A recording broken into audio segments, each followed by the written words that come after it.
De 25 a 35. Saliendo cerca de la hora tercera del día, vio a otros que estaban en la plaza desocupados, y les dijo: Id también vosotros a mi viña, y os daré lo que sea justo. Y ellos fueron. Mateo 20, 2, 4. Ninguna parábola enseña todos los aspectos de la verdad.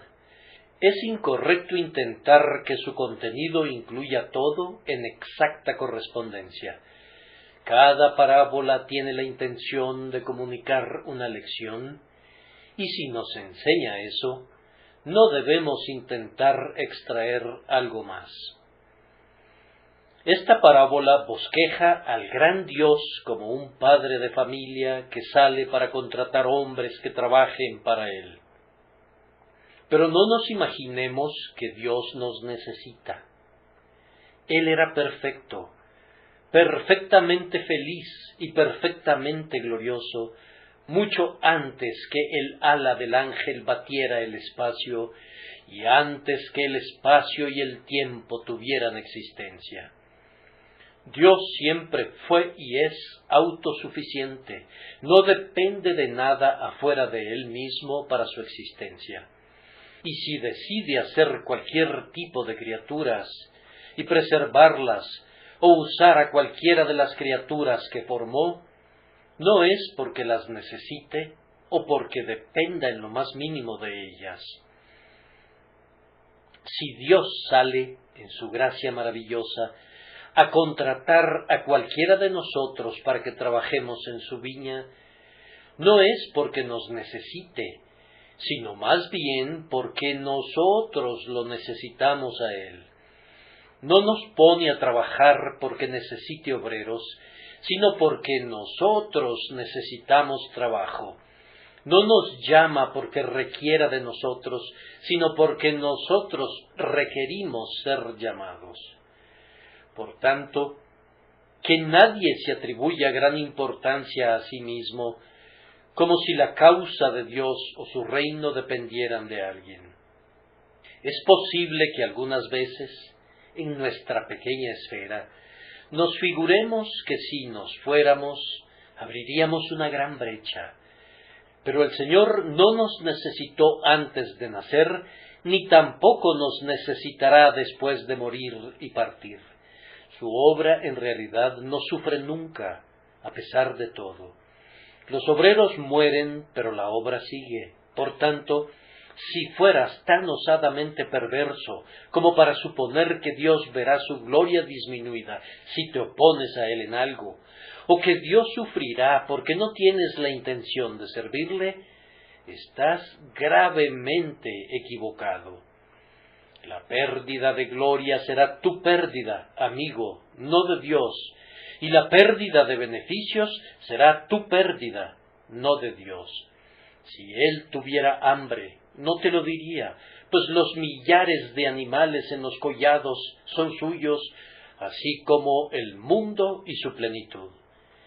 Él puede llevar a cabo sus propósitos eternos sin nuestra ayuda, y de igual manera puede efectuarlos aun si decidimos resistirle.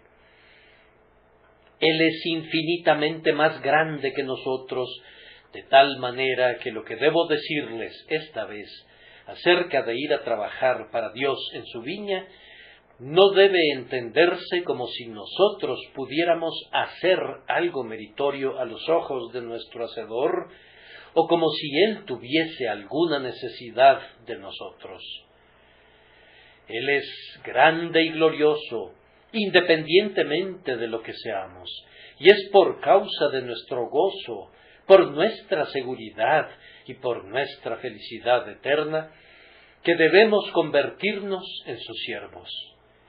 Para el recto ordenamiento de nuestras vidas, es necesario que nuestros corazones estén afinados para entonar la música de gozo y que seamos afinados por la obediencia a su voluntad y que aprendamos a servirle.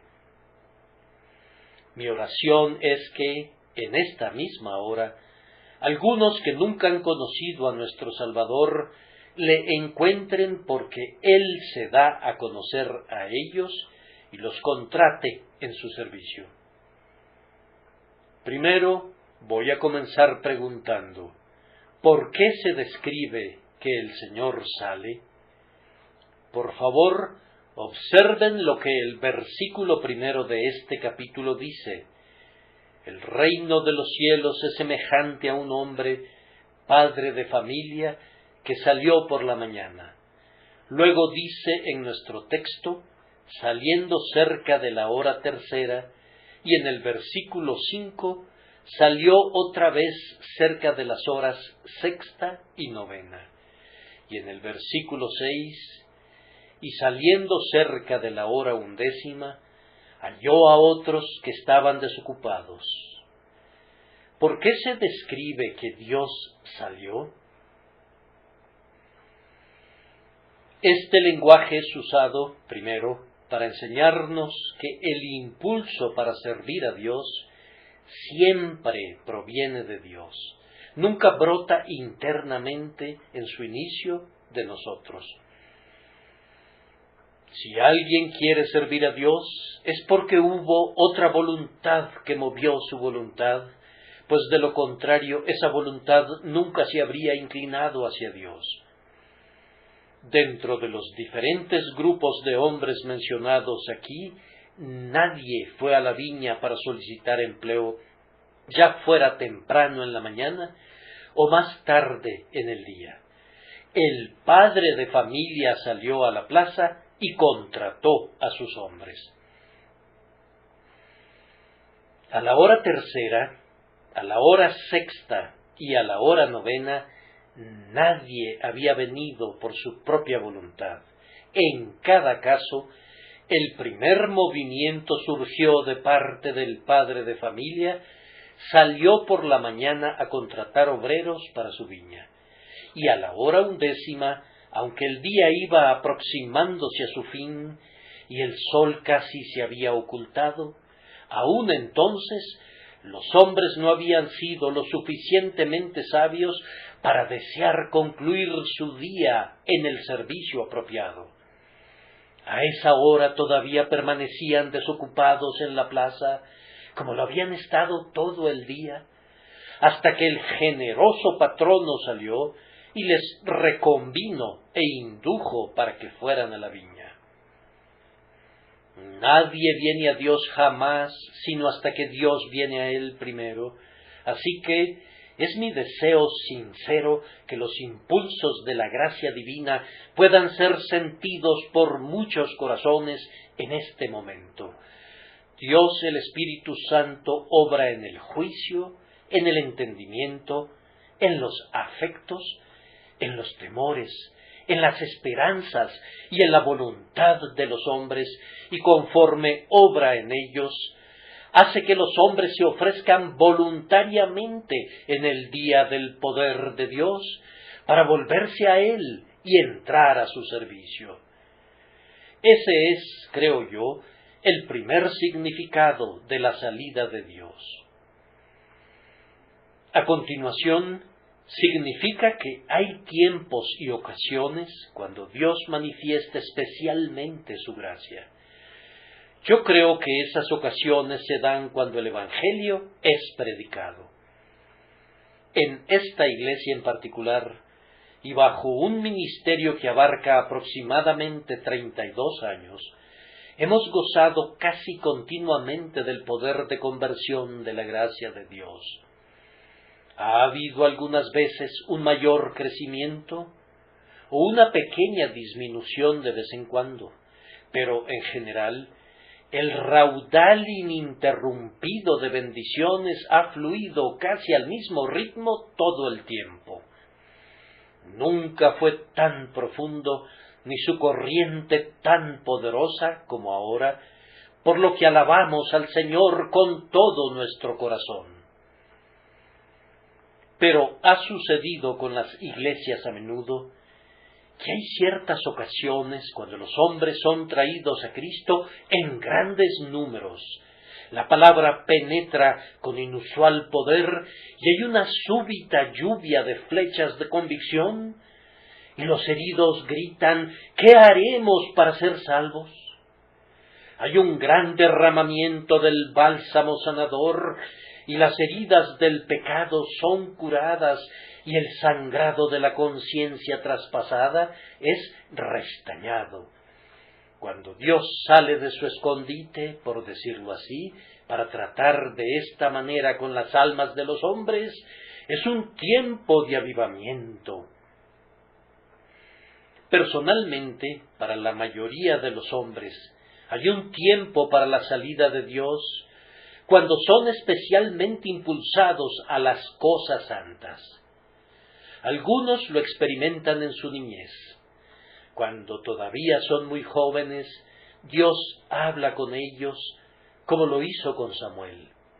Tal vez en su camita por la noche, Él viene y les dice: Samuel, Samuel, y luego les ayuda a responder: heme aquí, ¿para qué me has llamado?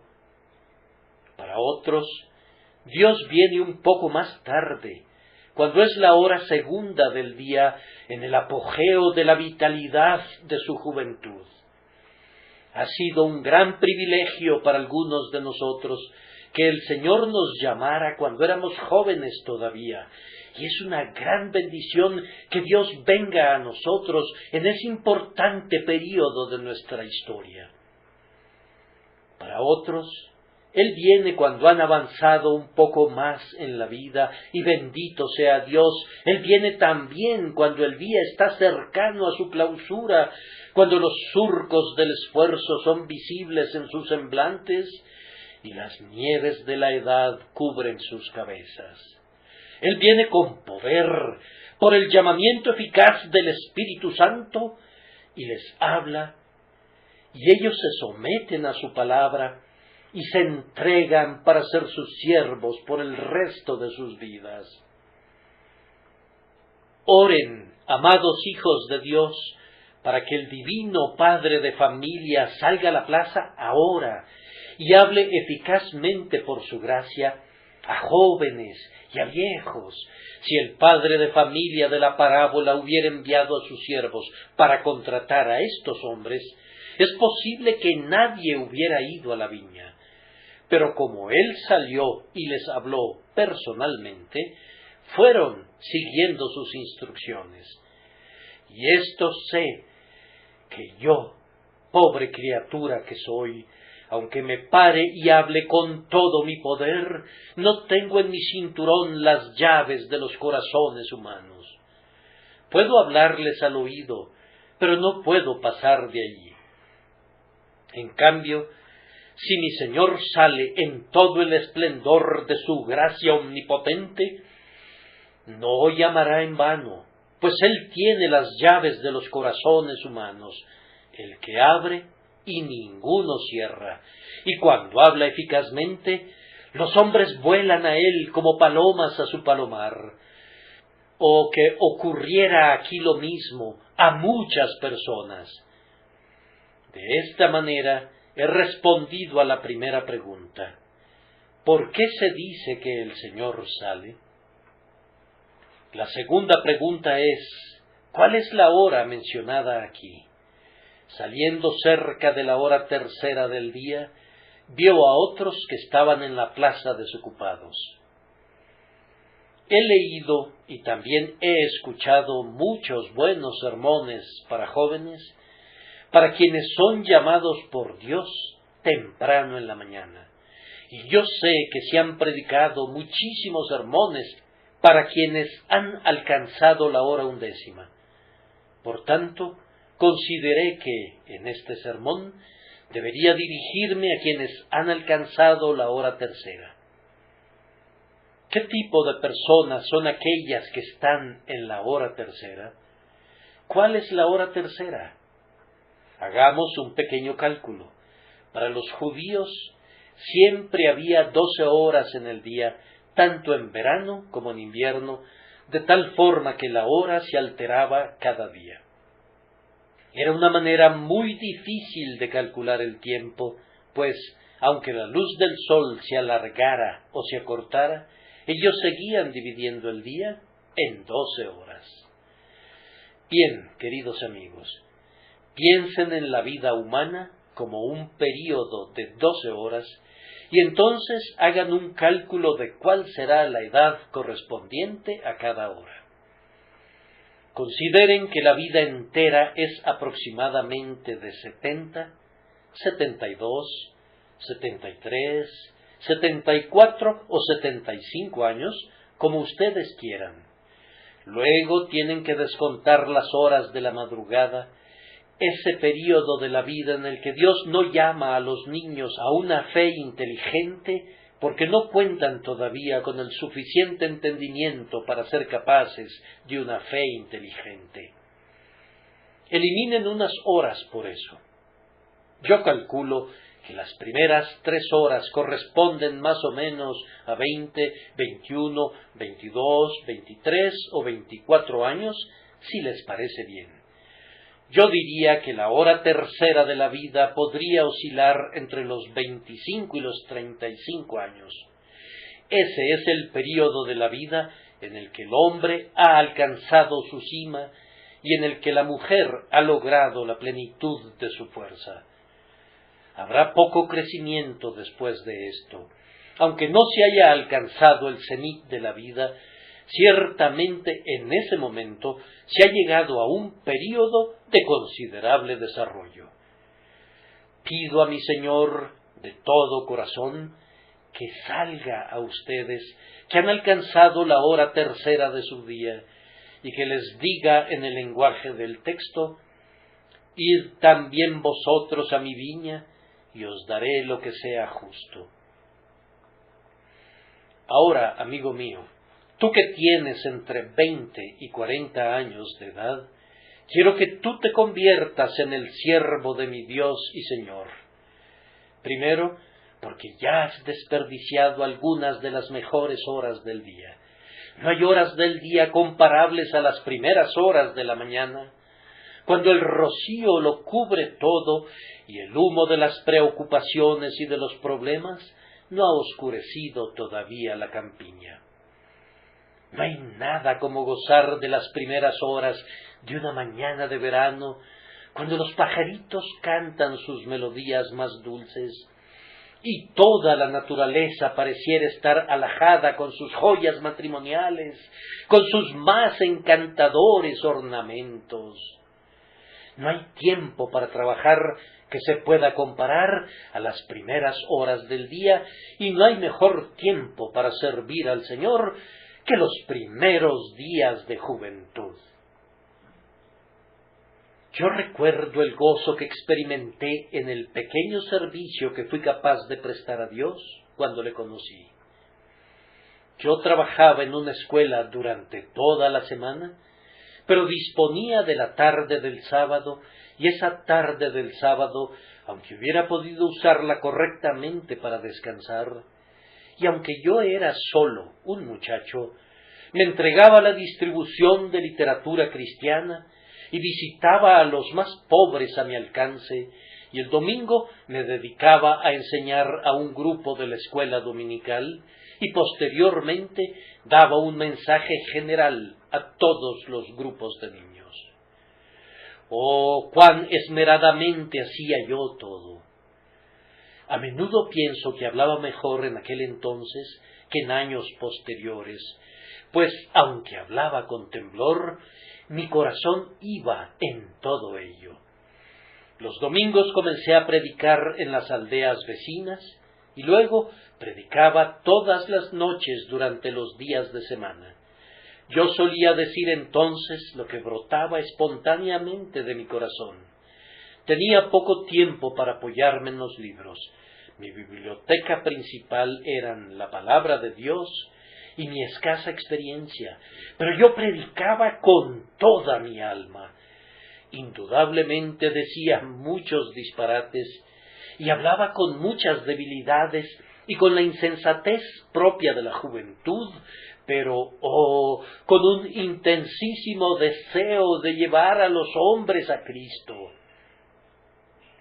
Recuerdo cómo sentía que habría podido entregar alegremente mi vida si con eso hubiera podido ser instrumento de salvación para algún pobre hombre, o hubiera podido llevar a algún muchacho de mi propia edad a los pies del Salvador. No hay nada en años posteriores comparable a las obras realizadas temprano en la mañana. Sin embargo, amigo mío, tú has dejado pasar ese periodo. Tú tienes 25 años, o 30 años, o tal vez tienes 35, y ¿no eres salvo todavía? Entonces, no desperdicies más el valioso tiempo. Ve de inmediato al crucificado, mi adorable Señor y Maestro. Allí está, ceñido con una corona de espinas. Dale por lo menos lo que resta de tus días y ruégale que te perdone por haber vivido tanto tiempo sin haberle amado y servido. Además, tengo que suplicarte que vengas a Cristo en esta edad, porque ya se están formando en ti hábitos de ociosidad. No, dirás, no es así. Me refiero a ociosidad espiritual. Todavía no has hecho nada por Cristo, ni siquiera has considerado qué es lo que puedes hacer, ni has considerado en qué lugar de la viña podrías encontrar una ocupación. Si puedes podar las vides, o regarlas, o vendimiar las uvas, o pisar el lagar.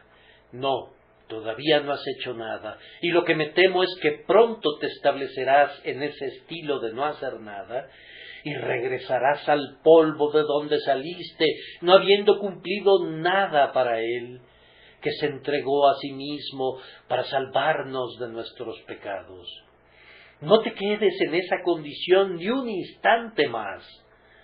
La cera ya no está muy suave, se está comenzando a endurecer, antes de que se afirme lo suficiente que el sello de la gracia soberana sea impreso en ella, para que tu vida todavía pueda mostrar la huella de Cristo. Por otra parte, Satanás está muy listo con sus tentaciones, y tú sabes, él siempre encuentra algún nuevo mal en que manos ociosas se puedan ocupar. Todavía no has cometido ningún pecado visiblemente terrible, espero. Tal vez te has conservado como el joven de la narración que leímos, bastante puro y limpio externamente. Bien, pero tú no te das cuenta que, como eres muy buena persona en tu propia opinión, tienes una grandísima propensión a ser asediado por Satanás, y si él logra que te entregues a las concupiscencias de la carne, o a cualquier placer pecaminoso y vano, se deleitará mucho arruinándote. Oh, cómo desearía alistarte en la milicia de mi Señor. Sienta plaza, quiero decir, cree en el Señor Jesucristo y acéptalo como tu Salvador y conviértete en su fiel siervo. Desearía poner un azadón en tus manos, o una podadera, o algo mediante lo cual seas inducido a entrar en la viña de mi Señor para servirle. ¿Has alcanzado los 25, o 30, o 35 años? Y yo necesito que vengas a Cristo, porque tu sol puede ocultarse al mediodía. Tales cosas suceden. Esta mañana, cuando echaba un vistazo a esta congregación, recordé a un viejo amigo que solía sentarse aquí, al frente, y que se fue al cielo hace unas cuantas semanas. Y allá acostumbraba sentarse otro hijo de Dios, un querido amigo que fue a su hogar hace muy poco tiempo. No voy a recorrer con el pensamiento todo el lugar, pero lo miro a menudo recordando dónde solían sentarse aquellos que están con Dios ahora. Uno tras otro se han ido, algunas personas bastante mayores, pero entre los que han muerto ha habido muchos que eran bastante jóvenes. Yo hubiera esperado que ellos estuviesen presentes en mis funerales y en los de ustedes, pero en lugar de eso, ellos han sido llevados tempranamente a la tumba, la mayoría de los que recuerdo, gracias a Dios, con buena esperanza, llevados con alegría a sus tumbas, porque nosotros sabíamos que, por la gracia de Dios, estaban maduros para la gloria. Pero, ¿qué pasaría si el llamado llegara para ti, querido amigo, antes de haber comenzado a servir a tu Dios? No, no debe ser así, ¿no es cierto? ¿Acaso no hay algo en tu corazón que parece decirte, por la gracia de Dios, no será así? Voy a buscar a Jesús ahora y me voy a entregar a Él, que se entregó a sí mismo por mí. Además, me parece que si Dios te conserva, es porque hay una buena oportunidad de trabajo delante de ti. Al contemplar aquí a mi alrededor a hombres y mujeres en la flor de su edad, y sabiendo que muchos de ellos todavía no han sido convertidos a Dios, siento, queridos amigos, que no serán de Satanás, ni del mundo, ni del pecado, sino que deben pertenecer a Cristo. Él es un Salvador y Señor tan glorioso que yo desearía vehementemente ver a todo el mundo a sus pies. Él merece tanto que, si todos los reyes se postraran delante de Él y todos los príncipes le llamaran bendito, lo merece con creces, y si tú lo haces, harías lo correcto. ¿Qué vida podrías llevar todavía? ¿Qué utilidad? ¿Qué felicidad? ¿Qué bendición podrían ser tu porción todavía? Si pudieras ver a través de un telescopio que te revelara lo que serías si tu corazón fuera consagrado a Dios, ¿qué cielo acá abajo y qué cielo arriba te esperan? Estoy seguro que te someterías ahora al llamado del grandioso padre de familia y entrarías a su viña antes de salir de este edificio. Ahora permítanme intentar responder a una tercera pregunta. ¿Qué estaban haciendo estos hombres a quienes les habló el padre de familia? Estaban en la plaza desocupados. No voy a dilatarme sobre este punto, pero debo hablar un poco acerca de algunos que están en la plaza desocupados. En un sentido literal, muchos están completamente desocupados. Hay todavía muchos hombres y mujeres cristianos. No me refiero a hombres cristianos y a mujeres cristianas, sino a aquellos que deben ser cristianos, pero que están verdaderamente desocupados. Algunas veces, cuando he estado junto al mar, en Menton, Francia, y en otras partes, he visto a muchísimas personas prósperas a quienes no les importa nada, que están perfectamente bien y sin embargo están desperdiciando su tiempo un día tras otro. Casi he llegado a pensar, si fueran arrojados al Mediterráneo, ¿quién perdería algo por su ausencia? ¿Acaso no hay muchas personas exactamente como ellos que incluso se cuentan entre los que asisten a nuestros lugares de adoración? Consumen pan y comida, y si no se preocupan, serán consumidos uno de estos días, pues no le hacen bien a nadie. Qué lástima que un hombre completamente crecido no esté haciendo nada y que una mujer hecha para el amor y la amabilidad no esté esparciendo ese amor y amabilidad por todos lados, sirviendo al Señor. A aquellos que oscilan entre los 30 y 40 años, que todavía están desocupados, deseo decirles con toda sinceridad, en el nombre del Señor Jesucristo, acérquense a Él por fe, confiesen su ociosidad y todos sus demás pecados, busquen su gracia y su misericordia, y luego entren en su viña y sírvanle mientras puedan. También hay otros que están laboriosamente desocupados, agobiados por trabajos que no producen nada de valor real.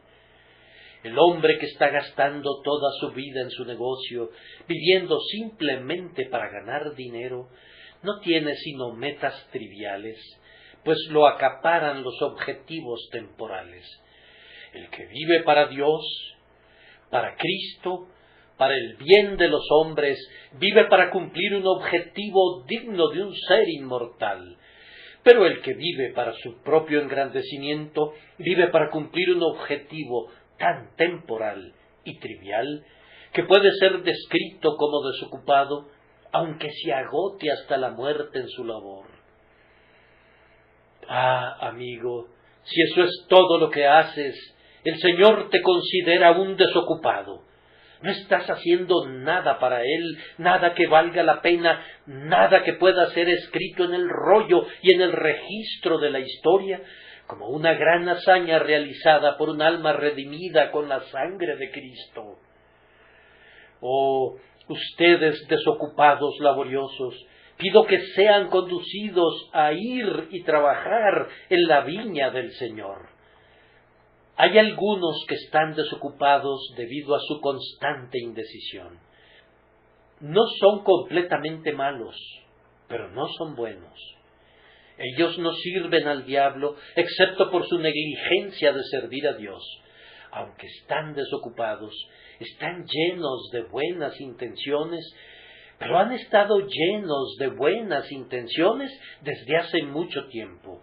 Si fueran ahora lo que resolvieron ser hace 10 años, habría un gran cambio en ellos.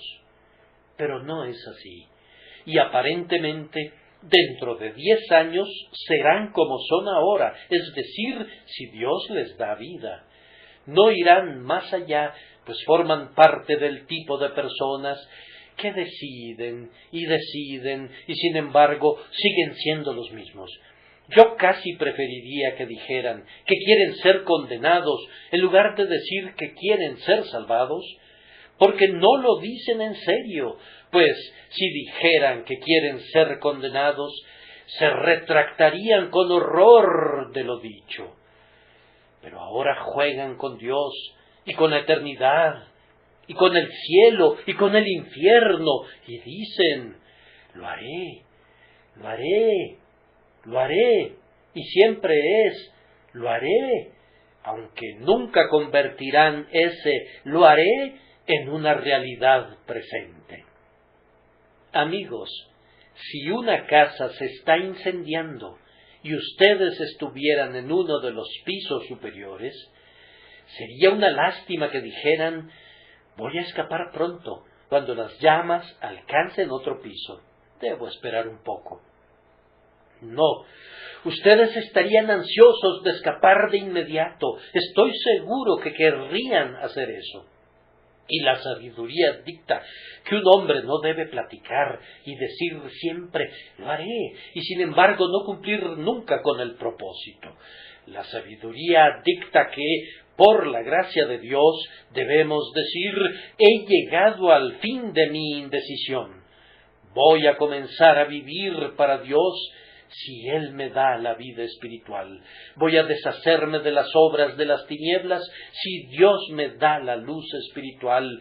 Voy a arrojarme a los pies de Jesús y clamar, sálvame, oh Señor, pues anhelo escapar de mi pecado y ya no ser más un desocupado. No voy a hablar más sobre ese punto, sino que voy a proseguir a la siguiente pregunta. ¿Qué obra quiere el Señor que desempeñen estos desocupados? Id también vosotros a mi viña. Podría pensarse, de lo que escuchas de otros hombres, que el servicio de Dios es un asunto muy difícil. pesado, lúgubre, duro y fatigoso. Pero no es así. La labor que el Señor quiere que hagamos es muy apropiada y adecuada para nosotros. Él quiere que reconozcamos que somos pecadores y por tanto quiere que vengamos y que seamos purificados. Y cuando hayamos sido purificados, Él quiere que nos demos cuenta que es nuestro gozo, nuestro deber, nuestro privilegio y nuestra delicia publicar las alabanzas de quien nos ha salvado de esta manera. El servicio de Dios es el empleo más adecuado al que se puede entregar un hombre. Nunca lo degrada y nunca lo cansa, pues en el servicio de Dios ganamos nueva fuerza, y entre más le sirvamos, más le podremos servir. Amados amigos, el Señor les invita a un servicio en el que Él les dará todas las herramientas y toda la fuerza que necesiten. Cuando Él les envía a su viña, no espera que vayan primero a casa para recoger una canasta de herramientas. Dios no espera que los pecadores encuentren a su propio Salvador y nunca envía a sus soldados a la guerra con sus propias municiones. Quien se entrega para ser un siervo de Dios se descubrirá singularmente preparado y especialmente provisto para hacer todo lo que Dios le pide que haga. Más aún, si vienes a la viña del Señor, querido amigo, trabajarás con Dios y así serás ennoblecido. Eso me parece a mí que es lo más maravilloso de nuestro servicio, que somos colaboradores suyos. Inclinar el tallo voluble de esa viña y descubrir una mano todopoderosa trabajando suavemente con la nuestra, tomar la podadera y cortar la rama demasiado extendida y sentir que hay un cuchillo más agudo que el nuestro, también cortando a la par de nosotros, tomar la pala y cavar alrededor de la vid y sentir en todo momento y saber que hay un obrero secreto cavando más profundamente que nosotros, haciendo así eficaz nuestro trabajo. Felices aquellos hombres que tienen a su Dios trabajando a la par de ellos de esta manera. Amados, si están construyendo para Dios y levantan la cuchara de albañil o el martillo y sienten que hay otra mano que levanta otra cuchara y otro martillo construyendo con ustedes y edificando por ustedes, son honrados divinamente, pertenecen a la nobleza del cielo si Dios obra con ustedes, y es para ocupar esa posición que Él los invita cuando dice: «Id también vosotros a mi viña». Jóvenes de 25 o 30 años, permítanme decirles que si ustedes se involucran en este trabajo, será crecientemente placentero para ustedes. Las pequeñas dificultades del comienzo serán prontamente superadas. El servicio de Dios podría parecer, al principio, algo así como nadar contra la corriente, pero después descubrirán que hay un placer aún en el elemento que se les opone, pues el pez que vive prefiere nadar río arriba. Ustedes encontrarán un deleite en sus dificultades, un sagrado gozo en aquello que les parece tan arduo al principio, y conforme vivan y trabajen para su Señor, servirle y glorificar su santo nombre se convertirá en gozo sobre gozo. Y queridos amigos, esta obra será recompensada al fin de acuerdo a la gracia. El Señor les dará de acuerdo a su gracia una recompensa aquí y una recompensa en el más allá. No por deuda, fíjense bien, no estoy predicando un sermón legal, pidiéndole al joven que trabaje para que gane el cielo por medio de eso, sino que primero les pido que crean en Jesús y así se conviertan en los siervos del Dios vivo, y luego, por gratitud, gasten lo suyo y aun ustedes mismos se gasten por Él. Si lo hacen así, ciertamente les digo que no dejarán de recibir una recompensa, ya sea aquí o en el más allá. Concluiré recordándoles que, aunque he estado hablando a aquellos que han alcanzado la hora tercera, de 25 a 35 años, debemos recordar que el padre de familia salió otra vez a la hora sexta para contratar, digamos, a los de 35 a 45 años. Llamó a los que encontró entonces, y cuando los llamó, entraron a la viña. Ustedes, hombres entre 35 y 50 años de edad, en la potencia de sus días, Cristo no rehusará emplearlos si acuden a su llamado.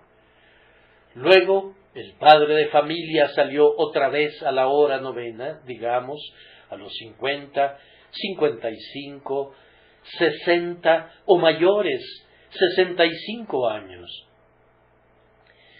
Se estaba haciendo tarde, pero ellos todavía podían completar un buen trabajo si ponían todas sus energías en la obra. Ningún hombre debe desesperar de no poder hacer el trabajo de una vida, incluso ahora. Si no pueden trabajar largamente, pueden trabajar intensamente. Hay algunos hombres que comienzan a trabajar muy tarde, pero pueden hacerlo con tal vigor y denuedo que logran mucho. No veo por qué ustedes no podrían hacerlo. De cualquier manera, entren ahora. Hombres mayores han hecho grandes cosas en el pasado. Si no poseen la vivacidad de la juventud, tienen más sabiduría. Si no tienen toda la fortaleza, tienen más prudencia. Hay un lugar para que lo llenes, mi buen hermano, aunque hayan sobrevolado tu cabeza muchos años. Si vienes a Cristo, aunque sea ahora, Él te usará en su viña. Pero lo mejor de todo es que el padre de familia salió a la hora 11. Él podría haber dicho, no vale la pena salir ahora, pues si los hago entrar, solo les queda 1 hora para trabajar. Sin embargo, como les he dicho, Él los empleó, no porque necesitara a los hombres, sino porque ellos necesitaban el dinero. Salió para mostrar esto, que no los necesitaba ni en la hora primera, ni en la hora tercera, ni en la sexta, ni en la hora novena, y mucho menos los necesitaba en la hora 11.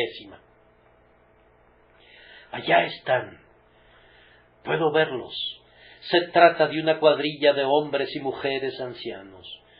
Tú no los contratarías, estoy seguro. Tú dirías, se la van a pasar hablando la mitad del tiempo y la otra mitad la invertirán limpiándose el sudor de su frente sin hacer nada. No queda ninguna fuerza en esas pobres almas. Estarían mejor en un asilo con un tazón de atole sentados junto al fuego. Pero la contratación de esos hombres por parte de este buen padre de familia no era para su beneficio, sino para beneficio de ellos. Él sintió que muy bien podía contratar a estos como había hecho con el resto. Así que les dijo, es la hora 11, pero vayan y trabajen en mi viña y recibirán lo que sea justo. Yo siento que es un gran gozo haber sido llamado para trabajar para mi Señor en las tempranas horas del día de mi vida, y espero poder decir, oh Dios, me enseñaste desde mi juventud y hasta ahora he manifestado tus maravillas. Ahora también, aun en la vejez y en las canas, oh Dios, no me desampares hasta que anuncie tu poder a la posteridad. No pienso que mi Señor despida a su viejo siervo. Cuando envejezca, tú te hubieras podido cansar de mí, pero Él no. Él escuchará mi oración. No me despidas de tu servicio, Señor. Lo mejor y más feliz de todo es que hayamos servido a nuestro Señor desde nuestra juventud. Pero, querido amigo anciano, Si te has perdido de ese privilegio para tu propia desgracia y tristeza, si eres ahora un anciano inconverso o una anciana que no es salva, incluso en este momento el Señor los está invitando. Él los llama, los invita a venir y ser bienvenidos. Si simplemente vienen a Él, les dará su denario también, igual que lo da a quienes han comenzado su trabajo desde muy temprano. Si recuerdo correctamente, hubo un hombre que fue convertido a la edad de 103 años. Estaba sentado junto a un seto, creo que en Virginia, y recordó un sermón que había escuchado predicar al señor Flavel en Plymouth. Y recordando una porción impactante de ese sermón, se volvió a Dios y encontró paz y perdón. Le fue concedido vivir 3 años más, y cuando murió, este epitafio fue puesto sobre su tumba. Aquí yace un bebé en la gracia de 3 años de edad que murió, según la naturaleza, de 106 años de edad. ¿Recuerdan ustedes a aquel venerable amigo que fue bautizado aquí hace cerca de 6 meses? Querido anciano, a menudo lo había visto con su mente turbada, y tan angustiado. Debo confesar que algunas veces yo evité ir donde él se encontraba, porque no podía alentarlo, y él tenía más bien la propensión a deprimirlo a uno a su nivel. Tan triste era. Un alma buena y un verdadero hijo de Dios, pero siempre dudando de sus evidencias de vida espiritual. Un día que yo estaba concediendo entrevistas a los buscadores, él vino. Dijo que deseaba ser bautizado para poder confesar su fe en Cristo. Él no estaba seguro de ser un hijo de Dios, pero sabía que no tenía ninguna otra esperanza excepto en la sangre preciosa. Era un hombre muy viejo. ¿Creía yo que era demasiado viejo? No, yo no lo creía. Dios lo bendiga. Me alegró verlo. Fue bautizado a los 86 años, y ese día él estaba feliz. Quienes lo conocían no lo habían visto nunca tan feliz. Confiaba en la sangre preciosa y había obedecido el mandato de su Señor. Vivió cerca de 3 meses de los días del cielo en la tierra, en los que, si hubieran visto al anciano, habrían notado cómo brillaba, caminó con Dios y luego se fue al hogar. No tuvimos con nosotros a ese miembro de esta iglesia por mucho tiempo, ¿no es cierto? No, pero asiste a este lugar, si ha podido venir esta noche, una hermana que se unió a esta iglesia cuando tenía 16 años de edad y ha pertenecido aquí 76 años y todavía está entre nosotros. Piensen en la diferencia entre estas dos personas. Una hace una confesión de fe durante 76 años y otra solamente por 2 o 3 meses. Sin embargo, ambas recibirán su denario. Estoy seguro de que no vamos a objetar el denario recibido por el hermano que vino a la edad de 86 años. Nos alegra que participe en la repartición completa de la bendición aquí y en el más allá. Sin embargo, queridos amigos, no se esperen para hacerlo tan tarde. Y si se han detenido hasta ahora, apresúrense y vayan a Cristo de inmediato. Que su Santo Espíritu los conduzca y los guíe por Jesucristo nuestro Señor. Amén.